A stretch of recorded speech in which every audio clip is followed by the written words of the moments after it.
So I'm a graduate research assistant in the McClellan lab here at the School of Freshwater Sciences, and my primary research is looking at the issue with road salt pollution. Our major source of chloride pollution is road salts here in the Midwest.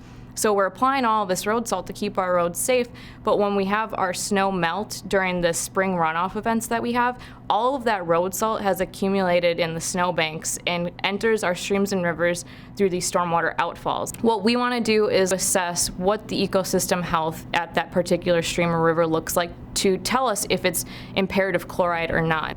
We have these halophilic bacteria, halophiles. They're salt-loving bacteria and they require the presence of salt to survive. And we found them in our high-impact and some of our low-impact sites, suggesting that they're very widespread in this urbanized area. For those of you that aren't familiar with the Milwaukee River Basin, it's about an 883 square mile drainage area that ultimately ends up into Lake Michigan. So we come to the lab, we're going to weigh out the sediment into different portions, and we use those different portions for different experiments. And then from there, we're interested in wanting to know, well, what is growing on this plate? Can we identify, are these halophilic bacteria or not? And we can compare how our halophilic family that we keep isolating out of all of our study sites compares to the other community members that are present within that sediment.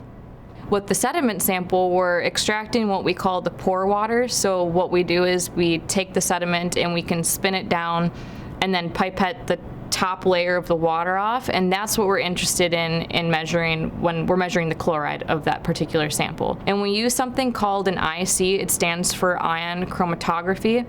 And that's down in our analytical lab here at the School of Freshwater Sciences. And we load up the samples and we run it, and it tells us what our chloride concentration is at that particular time when we sampled.